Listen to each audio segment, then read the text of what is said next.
texto está em Romanos, capítulo 7, no verso 18, está falando assim: pois o que eu faço, fala assim, o que eu faço não é o bem que desejo, mas o mal que eu não quero fazer, eu continuo fazendo.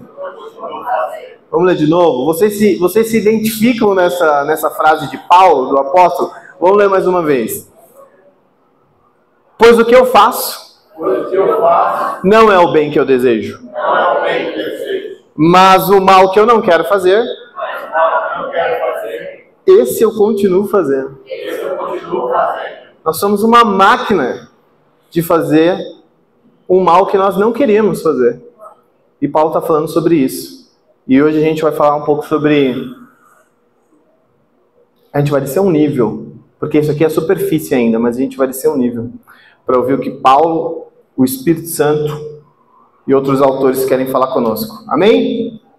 Vamos lá? Vou ler um trecho de um livro de alguém que eu gosto bastante. Já comentei com a igreja várias vezes sobre esse autor, que é o Henry Nouwen. Falei que ele tem um livro extremamente especial no meu coração, que é O Filho Pródigo. Ele fala sobre o filho pródigo da maneira mais bonita que eu já vi alguém falar. Ele fala como ele pode ser nessa parábola o filho, como ele pode ser o irmão mais velho, como ele pode ser o pai na parábola. Inclusive é desejado que ele seja alguns personagens. E ele escreve esse livro que é lindíssimo, Henry Nouwen. E em um dos livros que ele fala sobre cura, tem esse trecho que eu vou ler com vocês aqui. Está escrito dessa forma: ninguém escapa de ser ferido. Vamos junto comigo aqui. Ninguém escapa de ser ferido. Todos somos pessoas feridas, seja física, emocional, mental ou espiritualmente. A principal questão não é como podemos esconder as nossas feridas para que a gente não se sinta envergonhado. A questão deveria ser como podemos colocar nossas feridas a serviço dos outros. Quando nossas feridas deixam de ser uma fonte de vergonha e se tornam uma fonte de cura, nos tornamos curadores, mesmo que feridos. Essa é a tônica do livro do Henry. Ele fala sobre feridas, sobre as feridas que ele carregava na alma dele, mesmo sendo um cristão fervoroso, com muita fé e questionamentos, como todos nós temos. Mas ele falava como as feridas que ele tinha com ele mesmo, com os outros, com Deus, ajudava o ministério dele a avançar, servindo os outros através das suas feridas. E nesse mesmo livro, ele fala assim, na verdade ele dizia que as suas feridas sangravam facilmente, ele reconhecia nelas essa fragilidade, as feridas estavam sempre abertas e elas tinham facilidade de sangrar. Mas ao mesmo tempo, essas feridas também eram um lugar de encontro com Deus, quase uma porta. É super bonito pensar nisso, mas um pouco duro, porque as nossas dores, elas não são apenas sinais de fraqueza, elas também são portas para aquilo que é sagrado, para que Deus trabalhe através das nossas vidas. E às vezes achar significado na dor é algo extremamente difícil, porque a dor faz algo que tira a nossa atenção, ela dói. Então a gente perde todo o sentido prestando atenção na dor. E por que eu li o texto de Paulo? Porque Paulo aqui está falando que ele é uma pessoa má. E essa é uma ferida para ele. Ele está escrevendo assim: o bem que eu quero fazer, eu não consigo. O mal que eu não quero fazer, eu só dou aula. Eu faço bem, faço com força. Então ele se coloca como uma pessoa má, mas ele não se coloca dessa forma. Ele não coloca de uma forma que isso é alegre para ele. É uma ferida aberta, sempre disposta a sangrar, porque ele quer fazer o que é certo. Como todos nós aqui, ele quer fazer o que é certo. Mas ele vai e faz aquilo que é errado, por muitas vezes. E é isso que ele escreve na carta aos Romanos. Então tem sempre uma luta que está constante no que Paulo escreve, ele fala muito sobre escravidão ao pecado, sobre escravidão à lei de Deus, ele fala bastante sobre isso nessa carta aos Romanos, mas essa luta coloca uma tensão conosco. Em primeiro lugar, nós temos uma ferida aberta conosco mesmo, porque nós gostaríamos de ser pessoas melhores, mas nós não somos pessoas melhores. E nós fazemos um esforço absurdo para ser pessoas melhores, mas nós não conseguimos ser as pessoas que nós adoraríamos. Talvez em uma retrospectiva de um ano atrás, se você fosse projetar quem você gostaria de ser no ano que vem, ou nesse ano vigente, você falaria, nossa, eu gostaria de ser uma pessoa melhor, fazendo isso, isso e isso. E quando a gente vai fazer a recapitulação para saber se estamos sendo essa pessoa melhor, a gente fala, cara, não estamos sendo essa pessoa melhor.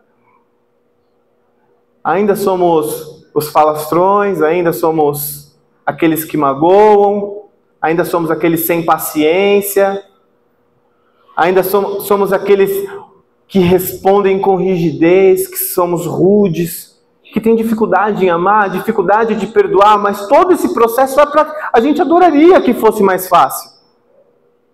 Existe alguém aqui que não adoraria perdoar com facilidade?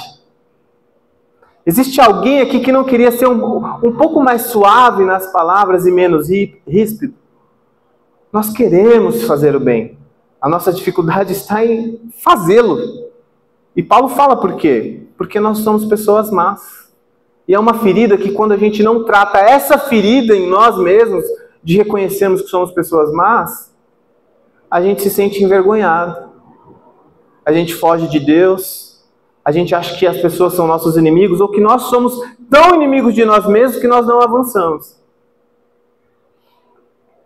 Aquela frase icônica, né? Sua vida só dá errado porque ela depende de você. Você fala, é verdade. Minha vida dá errado porque ela depende de mim. Se dependesse daquele meu amigo que é melhor que eu, acho que a minha vida estava melhor. Se dependesse da minha mãe, estava melhor. Porque minha mãe marcava médico para mim, nem isso eu faço. Eu me esforço para ser uma pessoa melhor, mas eu tenho uma dificuldade gigantesca em ser uma pessoa melhor. E esse conflito, ele está dentro de mim. Então nós temos isso. Mas nós também temos uma ferida aberta com o nosso irmão. Quando nós estamos falando sobre facilmente sangrar. Porque nós adoraríamos também que o nosso irmão fosse tão bom quanto nós somos. O problema é que quando a gente olha rápido para nós, somos bons de fato. Mas quando a gente olha um pouquinho a mais, a gente fala, nossa, eu não sou tão bom assim. Mas eu adoraria que o meu irmão fosse. Mas acontece que o meu irmão, ele é muito parecido comigo. E ele também é falho. Então eu tenho uma ferida comigo, porque eu sou mau, e eu tenho uma ferida com o meu irmão também, porque o meu irmão é mau. E às vezes eu tenho uma ferida inclusive com Deus, que está sempre aberta, porque eu não verbalizo, mas eu acho que Deus é mau também. Eu não estou na igreja, mas quando eu perco o meu emprego, eu começo a ir para a igreja. Porque se eu perdi o emprego, é porque Deus está regulando alguma coisa. Se eu não dei o dízimo, Deus está regulando alguma coisa ali, as coisas não estão fluindo, talvez porque eu não esteja indo na igreja. Então, mesmo que a gente não verbalize, a gente coloca Deus como uma pessoa má. Mesmo que a gente não coloque em palavras, o nosso pensamento é sempre o porquê Deus. E quando a gente fala porquê Deus, nós achamos que Deus é mau. Por que isso aconteceu comigo? Por que eu perdi meu filho? Por que a minha mãe morreu? Você coloca essa ferida aberta diante de Deus para que Ele tenha resposta. Porque se fosse você, não deixaria acontecer. Mas Deus deixa. Porque Deus é mau. A gente não fala.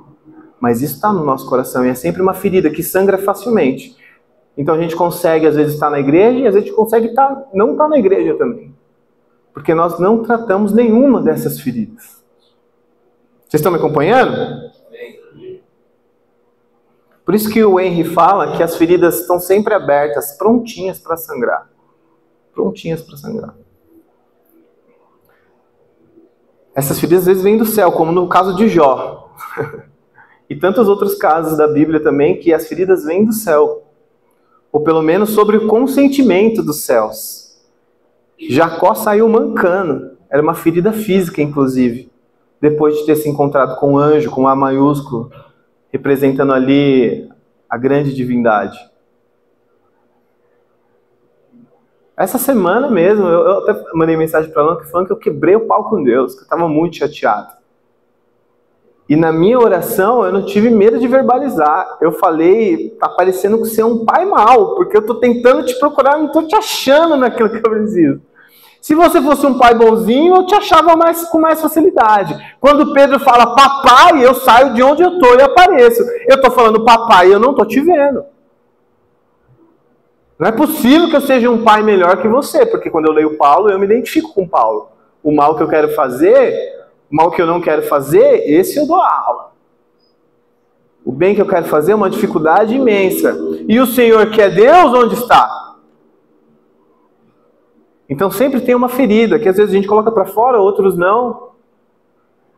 Mas Jacó falou, não, agora a gente vai brigar também. E Deus vai lá e fere ele. E a gente, no geral, nos últimos dias, pelo menos no reflexo da igreja, eu sempre gosto de trazer palavras que tenham a ver com o nosso contexto da igreja atual. E quando eu falo igreja, eu falo da nossa comunidade e expando um pouquinho para pensar na nossa igreja como Americanópolis, como São Paulo, como mundo, eu não sei. Como Brasil, talvez.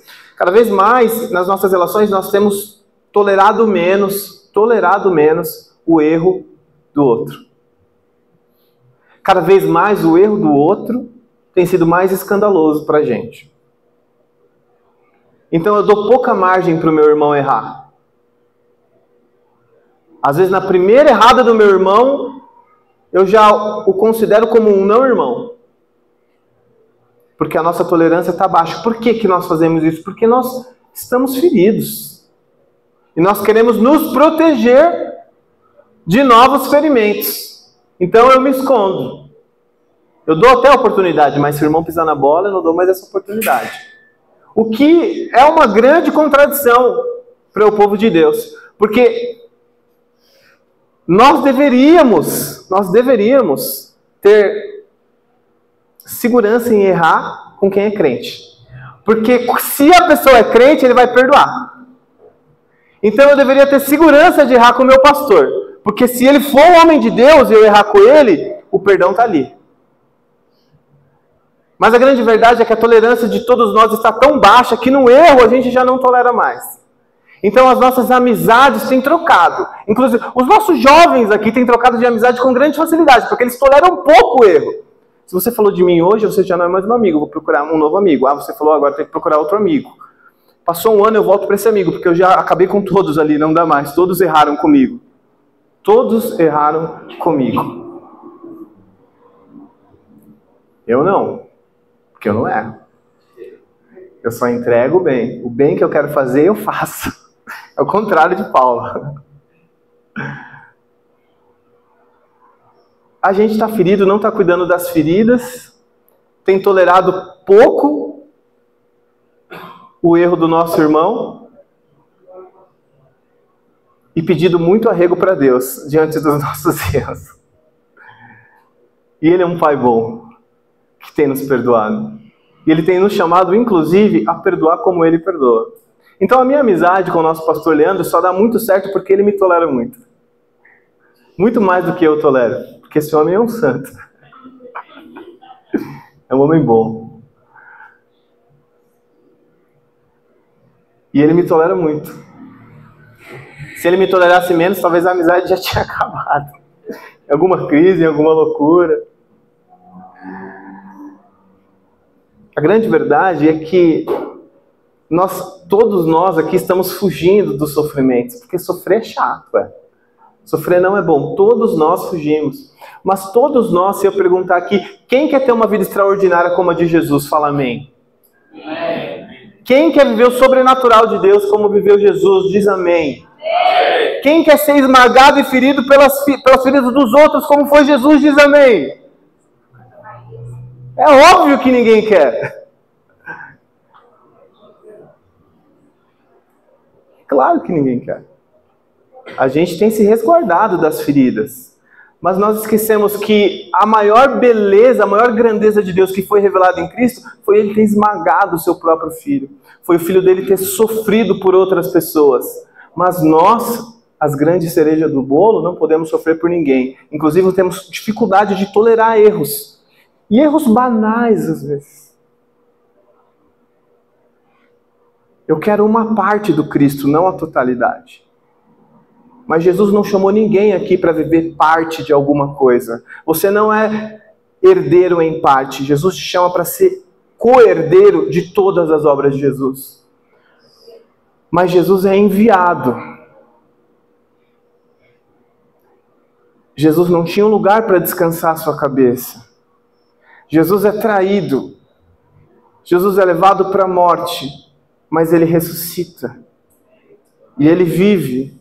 E nós queremos grande parte do ministério de Jesus, mas ser esmagado não, porque crente não é trouxa. Crente não é bobo. Mas como que a gente vai administrar todas essas coisas nesse contexto, onde nós queremos ser parecidos com Jesus, onde nós queremos um relacionamento com Deus igual ao de Jesus? Isaías 53:10 fala: foi do agrado do Senhor esmagá-lo e fazê-lo sofrer. Será que é do agrado do Senhor também nos fazer sofrer? Eu não sei. Talvez em algum momento da sua vida seja.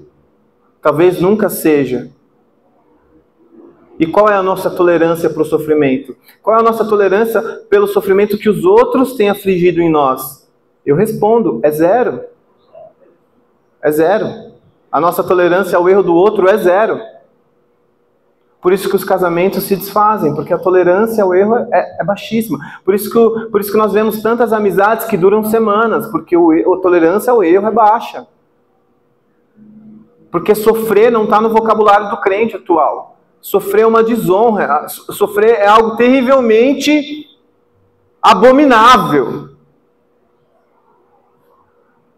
Mas nós somos seguidores do homem que sofreu, que levou as nossas feridas. É uma baita contradição. Mas como que a gente vai suportar todas essas coisas?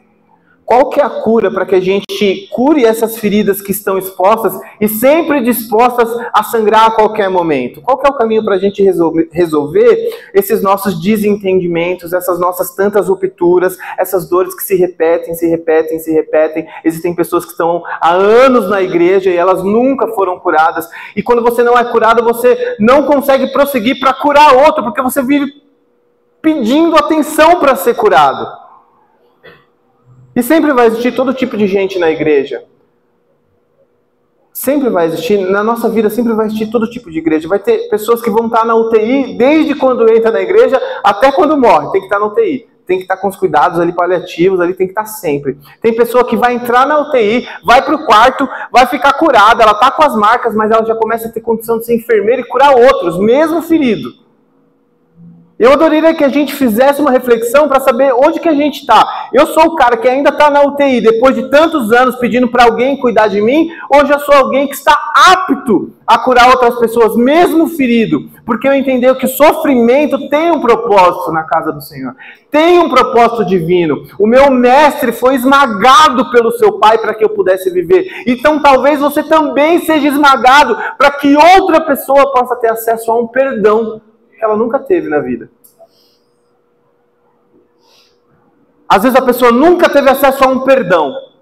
E Deus levanta você para ajudar essa pessoa a saber o que é um perdão. Mas a nossa tolerância ao erro é mínima. Então a pessoa não consegue saber o que é perdão. Mas a Bíblia diz que quem muito é perdoado, muito ama. Mas a gente não consegue liberar perdão. Nossos irmãos são os nossos inimigos. Os nossos familiares são os nossos inimigos. Os nossos pais são os nossos inimigos. O capeta do meu chefe é o meu inimigo. Aquela pessoa que curte a minha foto, mas nunca falou comigo, é meu inimigo. Ele está com inveja de mim. Ele só quer as minhas coisas. Que eu estou viajando. Todos somos inimigos. Então a gente tem que ficar na defensiva. Eu não sei de onde vai vir o tiro, de onde vai vir a bomba. A gente já não dá mais a possibilidade das pessoas provarem o quão doce é um perdão. Um quão doce tá tudo bem, cara, a gente erra mesmo. Essa semana um amigo meu me perguntou, um amigo meu que tinha se desviado, voltou para a casa do Senhor, tem se dedicado bastante. E ele falou, poxa, Marquinhos, eu perdi tantos anos, cara. Perdi tantos anos. Mas eu estou voltando agora. Você já está lá na frente. Eu falei, esquece isso, cara. A gente está na mesma página. Quando nós tínhamos 15 anos, nós fomos encontrados como filhos de Deus. Passaram-se 18 e eu continuo sendo filho de Deus. Estamos na mesma página, cara. A gente está na mesma página. E as feridas que ele me causou, e ele eventualmente já pediu desculpa, eu falo, cara, esquece isso. Talvez no seu lugar eu faria a mesma coisa, eu adoraria encontrar perdão em você se isso acontecesse. Então ele conseguiu provar, e eu também consegui provar dele perdão, e a gente tem negado perdão para os nossos irmãos. A gente tem ajoelhado para pedir o perdão de Deus, mas a Bíblia diz que existe uma trava. Quem não consegue perdoar tem dificuldade também de alcançar perdão. Aí a gente entra no ciclo sem fim lá do Rei Leão.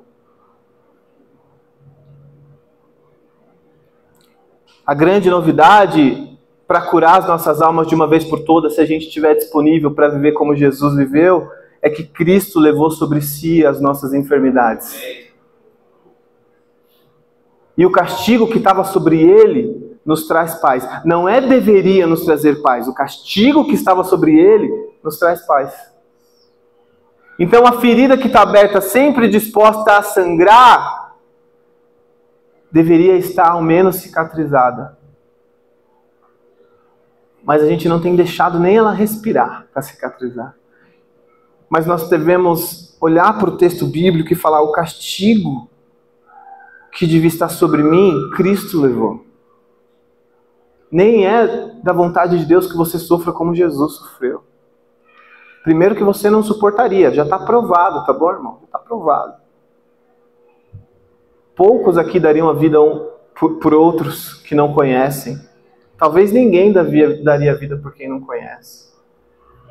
Eu faço uma conta aqui no meu dedo, cara, e eu daria a vida pela minha esposa, pelo meu filho, pela minha mãe eu nem sei, que ela tá velhinha, eu queria viver mais que ela. Pela minha avó, com certeza não. Ela queria descansar. Mas e pelo filho do outro?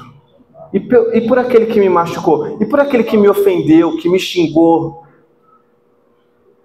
Aquele que abusou de mim psicologicamente? Eu morreria por esse? Eu não, mas Jesus morreu. E eu era esse. Paulo era esse.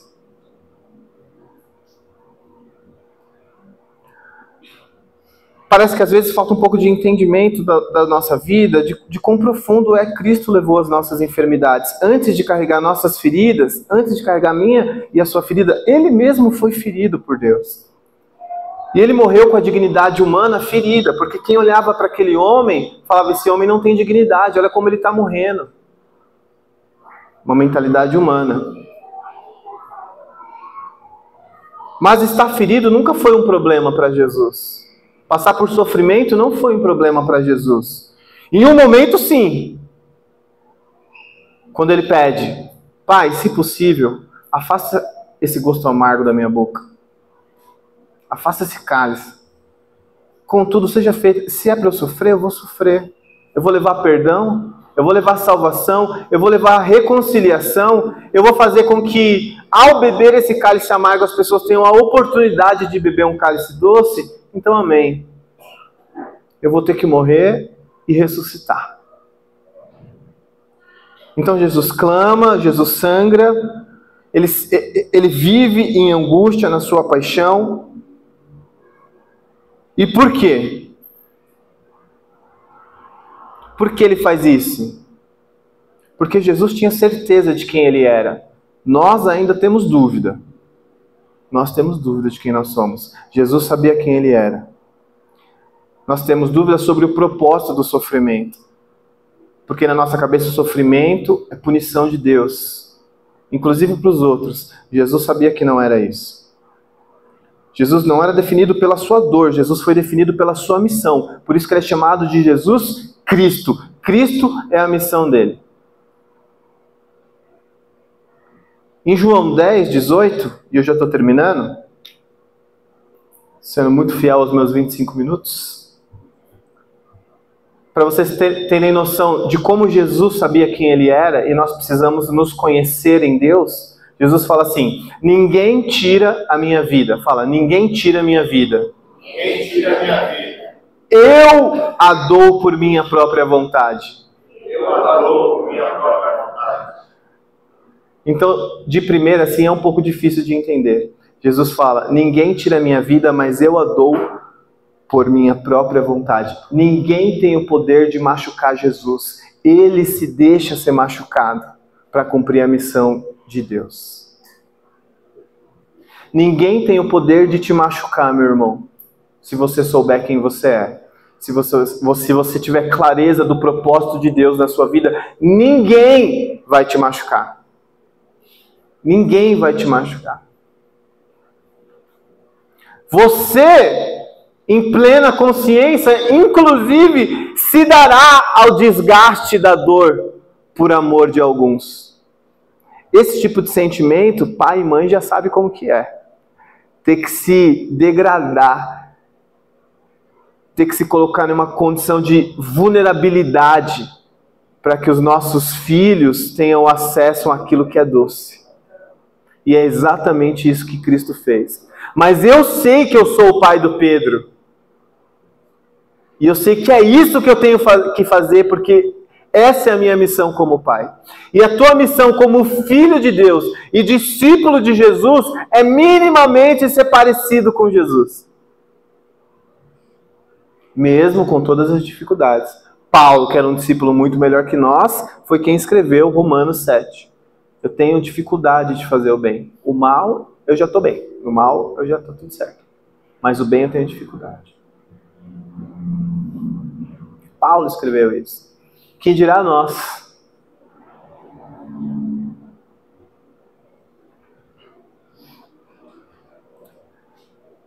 Jesus sabia que vencer o mundo não era sair ileso. Vencer o mundo era sair como alguém fiel. Sabia que a sua ferida tinha um sentido eterno. E por isso, mesmo quando ele ressuscitou, isso é lindo, mesmo quando ele ressuscitou, as cicatrizes continuaram. Então ele chega para Tomé, e Tomé não acredita e fala, as marcas estão aqui. As nossas cicatrizes, como as de Jesus, têm sentido eterno. Talvez as nossas cicatrizes vão ecoar pela eternidade. Mas hoje elas deveriam estar servindo como testemunho, como serviu a de Jesus, no caso de Tomé. Como que eu vou desenvolver esse pensamento dentro de mim? Como que eu pacifico essas feridas causadas em tantos relacionamentos? Por perspectivas que foram frustradas, palavras que a gente interpretou de maneira vã, silêncio às vezes que nos machucou.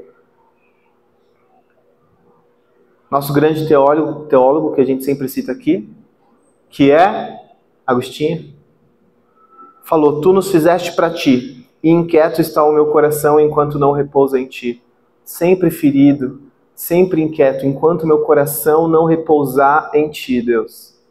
Então você que está aqui essa noite, procurando alguma coisa em Deus, procurando que seja um alento, que seja o Jeová Jirê, que seja o Jeová Shalom, o Nissi, você que procura alguma coisa em Deus, procura porque está inquieto.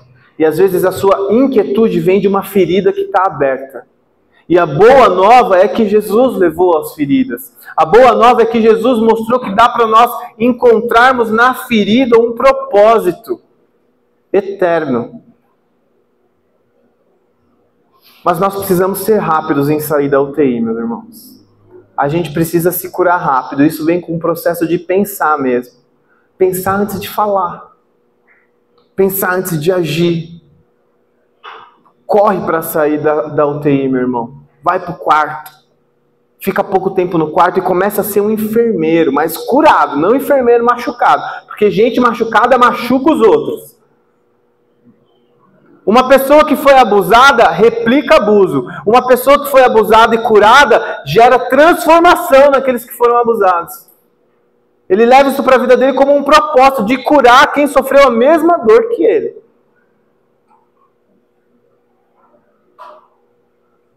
E esses nossos relacionamentos, eles estão doendo porque a gente ainda está projetando nos outros aquilo que só Deus pode oferecer. E Ele pode, de fato, oferecer. A gente está procurando grandeza e perfeição nas coisas criadas, quando só o Criador pode oferecer esse tipo de coisa. Talvez nosso maior inimigo seja a ilusão de que a gente deveria sair dessa vida sem cicatriz alguma. Nem Jesus saiu dessa vida sem cicatriz. Ele morreu, ressuscitou e as mãos deles continuaram furadas. E as feridas continuam abertas, sim. Talvez as suas, as minhas. Mas aos poucos, meus irmãos, elas podem deixar de sangrar. Quando a gente parar de esconder e fazer ela virar um testemunho. Quando a gente deixar Cristo, o Cordeiro que foi morto, mas hoje vive, sopre sobre as nossas feridas a paz e nos diga, como Ele disse aos seus discípulos, em João 20, que a paz esteja com vocês. Vejam as minhas mãos. E Ele mostra as mãos para os seus discípulos. Para mostrar que existe um propósito em toda dor, em toda cicatriz. Então eu adoraria que você fizesse a reflexão da sua cicatriz que você tem carregado. E orasse ao nosso Deus para que Ele trouxesse um propósito. Para que você pudesse, inclusive, curar pessoas que têm cicatriz parecida com você. Às vezes você está no momento da UTI. Então procura ajuda para alguém te cuidar de você. Daqui a pouco você já está no quarto melhor. O que a gente não pode fazer é acumular anos de ferida aberta e ferida que está sempre sangrando. Deus é um Deus preocupado conosco. Ele é um Pai preocupado. Deus também é um Pai, assim como nós, que não pode ver o seu filho com febre, que chora, que fica chateado. Ele é igualzinho. Mas de uma maneira um pouco diferente, a didática de Deus, ela não é igual a nossa. E que bom, que bom. Então o convite para essa noite é simples. O convite para essa noite é extremamente simples. Eu sei que vocês já foram machucados, eu sei que vocês já machucaram, mas é um convite à tolerância, para que os nossos irmãos possam provar da nossa boca um pouco de perdão. É um convite de transformação de ferida aberta em cicatriz que vira testemunho. É um convite de reflexão ao nosso Deus, e se precisar, vai lá brigar com Deus mesmo. Para que Ele te cure ou te fira. Amém? Que Deus abençoe a vida de vocês.